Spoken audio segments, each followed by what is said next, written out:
Vamos a hablarles, no nosotros esta noche, sino nuestro invitado, sobre la civilización sumeria y sobre los Anunnakis. Sobre Sumeria, que está situada o estaba situada en la confluencia de los ríos Tigris y Éufrates, en la zona de Mesopotamia, donde se ubica actualmente Irak. Un pueblo desconocido, un pueblo del que se sabe muy poco y que se dice que adoraba a unos dioses que procedían de las estrellas, los Anunnakis. Bueno, pues esta noche, para hablarnos precisamente de todo esto, de la civilización sumeria, de esos dioses que vinieron de las estrellas, tenemos con nosotros al otro lado del hilo telefónico a David Parcerisa. Buenas noches, David. Hola, buenas noches, Asunción. Muy buenas noches. Encantados de tenerte en el programa esta noche, compartiendo con nosotros este rato de radio, David. Sí, un placer para mí, por supuesto. Bueno, para aquellos oyentes que no conozcan a David, decirles que David es investigador de la cultura sumeria, asimismo de otros muchos temas, como pueden ser ovnis, cualquier tema vinculado con el misterio y con la conspiración también. Y que tiene también, además, a sus espaldas más de 25 años como astrólogo, como estudiante también de astrología. Y ya hoy en día pues como un experto en astrología. David, he comentado muy por encima que vamos a hablar de la civilización sumeria, que nos vas a contar un poco qué hay con esos dioses que supuestamente llegaron a esa zona y que instauraron una serie de historias en esa civilización y que parece ser que pueden haber perdurado a lo largo de los años, del tiempo. Exactamente. Puede haber perdurado, pero probablemente por unas vías que se escapan un poco a lo que conocemos dentro del espacio y el tiempo. Es decir, todo empezaría, según fecharía Sitchin, hace unos 445.000 años. Hay muchos expertos que acusan a Sitchin de, digamos, exagerar un poco en estas dataciones, ¿no? Sí. Porque resultan, pues la verdad, quizás excesivamente remotas. Sí es probable que estuviésemos hablando en estas fechas de 400, 500.000 años de civilizaciones mucho más anteriores que la Sumeria, ¿no? Se habla mucho de la Atlántida, de Lemuria, de, digamos, civilizaciones que también habrían tenido su vínculo, su contacto con estas entidades. Lo que pasa es que, evidentemente, estamos hablando de unos seres que no podemos ni siquiera, evidentemente por los textos, saber exactamente con cuántas razas estamos hablando. Es decir, es un tema muy amplio que aparece en todas las culturas del mundo, en absolutamente todas, desde la India hasta Australia, pasando por China, Japón, México, Mesoamérica, Centroamérica, prácticamente en todos los lugares del mundo. Entonces, claro, los Anunnaki. La palabra Anunnaki significa aquellos que descendieron del cielo a la tierra. Pero claro, ¿quién puede asegurarnos de que absolutamente todos ellos formaban parte de la misma raza o de la misma especie? Y ahí es donde pues se está teorizando ahora de que probablemente hubiese varias.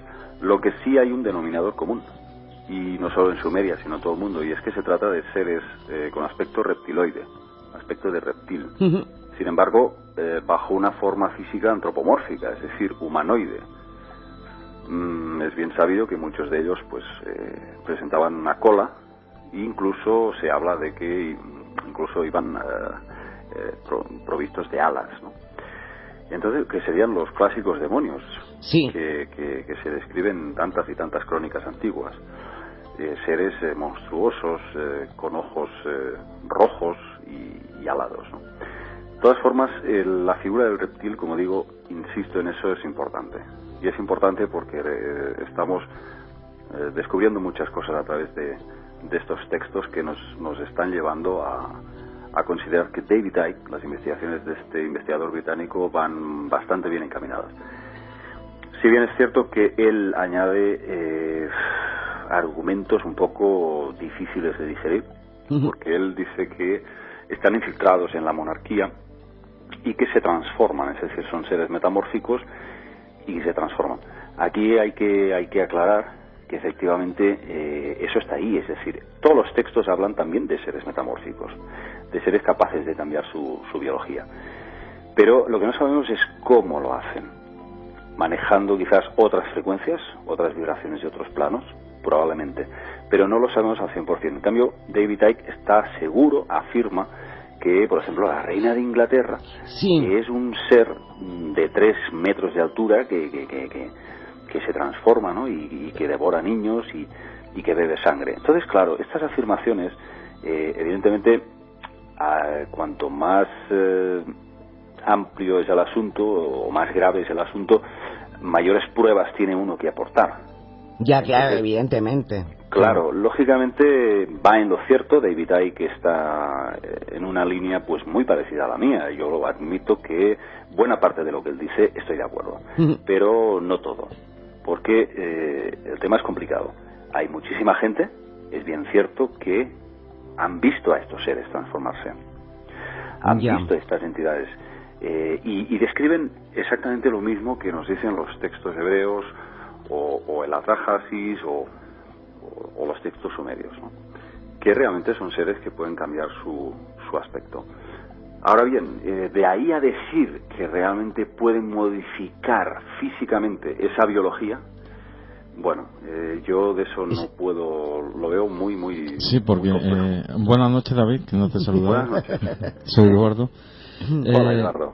Sí, porque a raíz de lo que estás diciendo estaríamos hablando de alguien, vamos a suponer la reina de Inglaterra, que la han nombrado, sí, que cuando va a salir en plan público tiene una apariencia y cuando, digamos, está en su tranquilidad, en su hábito normal, se supone pues que medirá 3 metros y tendrá la apariencia que tenga.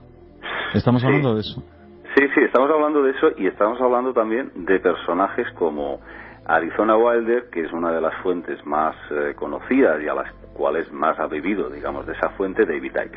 Arizona Wilder, que sería una señora pues que habría tenido una serie de genética, una descendencia muy específica de estos dioses, y que habría asistido a diversas sesiones en las que ella misma habría participado. Es decir, David Icke habla de lo que son las diosas madre. Las diosas madres serían utilizadas por estas élites para realizar estos sacrificios que generalmente implican la muerte de niños, de bebés, en los que se llega a decir que les arrancan el corazón y se lo comen, o beberse simplemente la sangre. Lo que dice David Icke es más fuerte todavía. Él habla de que se los comen vivos, o sea, auténticas locuras.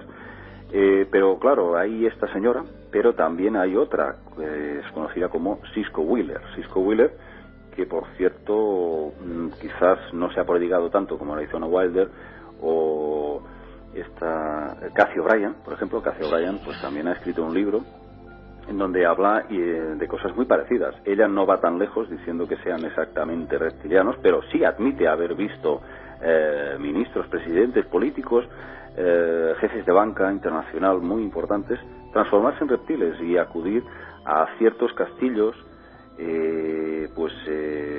Balmoral, creo que es en Escocia, si no recuerdo mal, en donde se reúnen estos personajes.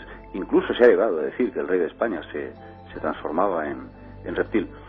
Claro, todo esto lo que ocurre es que al hacer estas afirmaciones tan de, digamos, prensa amarillista, esto hace que la gente se aparte de este tema, sí, claro, y no lo tome en serio. Claro. Entonces yo creo que en ese aspecto David Icke quizás se ha equivocado un poquito, porque eso nos aleja un poco de la investigación seria y científica. Y si somos científicos, desde luego no debemos reírnos, no debemos burlarnos, no debemos infravalorar esta información, porque está ahí. Pero de ahí a afirmar como afirma David Icke, de que pueden llegar a hacer eso, yo esto lo pongo un poco en duda. Yo en ese aspecto me mantengo un poquito más apartado, al margen. Sí. Exactamente. Lo que sí no tengo ninguna duda es de que existe una sangre, una estirpe genética que viene perpetuándose desde la antigua Babilonia. Y eso está demostradísimo. Y se ha hecho un seguimiento de todas estas familias. Eso es lo que me gustaría que nos contaras, pero trayéndonos primero a esa época, la época de Sumeria, la época de Babilonia.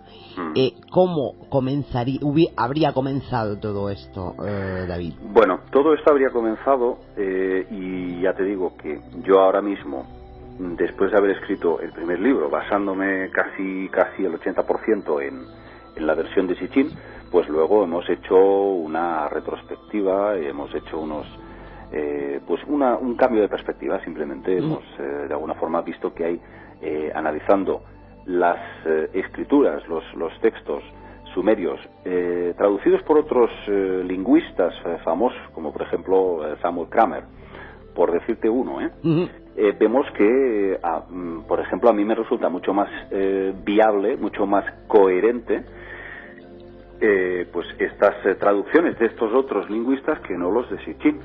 ¿Por qué? Porque Sitchin realmente quiso amoldar demasiado esos textos a su propia visión personal del tema. Y ahí se equivocó muchísimas cosas. Ya. Entonces, él no cita, no habla, no dice nada sobre los reptilianos. Para él los Anunnaki eran humanos como nosotros. Para mí es el error número uno que comete. Pero bueno, básicamente todo empezaría con la llegada de estos seres que no sabemos de dónde vienen, por mucho que ahora pues se siga mucha gente fiando de Sitchin, diciendo que vienen de Nibiru, ese supuesto planeta y tal. Entonces, para mí no hay una prueba concluyente de que ese planeta realmente pues haya existido. Y si ha existido, tenga una relación directa con los Anunnaki. En principio yo lo tengo un poco en archivado, en cuarentena esta información. Vale. Bueno, él lo que dice es que hace 445.000 años llegan a las costas del Golfo Pérsico, y el primero en llegar sería Enki, un científico especialista en genética que tenía un hermanastro, es decir, eran ambos hijos del mismo padre pero de diferente madre, llamado Enlil. Sí. Enlil, el señor del viento y las tormentas, un ser iracundo y con digamos una posición jerárquica muy alta, mayor que la de Enki. Ellos se regían por un rango numérico, es decir, Anu, que sería el dios del cielo, este sería, digamos, el máximo mandatario de la raza Anunnaki.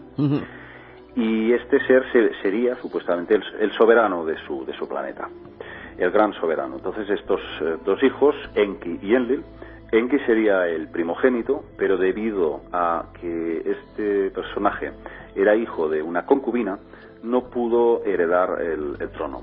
Entonces eso recayó en manos de su hermano menor, Enlil. Entonces, este rango numérico que te decía, Anu, por ejemplo, pues tenía el 60, porque ellos se enseñaron a los sumerios el sistema sexagesimal, con el que aún pues medimos los ángulos y las distancias. Entonces, como máximo número del sistema sexagesimal, pues el 60 era Anu. Enki creo que tenía el 40 y Enlil el 50, por lo tanto tenía una posición en el poder superior, ¿no? Sí. Entonces, bueno, el primero que en teoría llega a la Tierra es Enki. Y, ya digo, se establece ahí en las aguas del Golfo Pérsico y idea un sistema para extraer minerales, especialmente oro, a través de una modalidad de minería acuática. Entonces intentan sacar ese oro por vía logística. Pero ese sistema fracasa y entonces tienen que recurrir a obreros para extraer esos minerales manualmente. Entonces lo que hace Anu es enviar a su segundo hijo, Enlil, y este crea 7 ciudades funcionales ahí en la Mesopotamia meridional. Entonces esas 7 ciudades funcionales pues cumplen con esta misión de extraer este oro, refinarlo en lingotes de oro. Entonces, bueno, ahí la cosa se complica porque durante muchísimos años, creo que son varios miles de años de trabajos forzados, se supone que hay una revuelta, un motín, Y estos encargados de realizar estas extracciones, que eran los llamados Ijiji, que significa aquello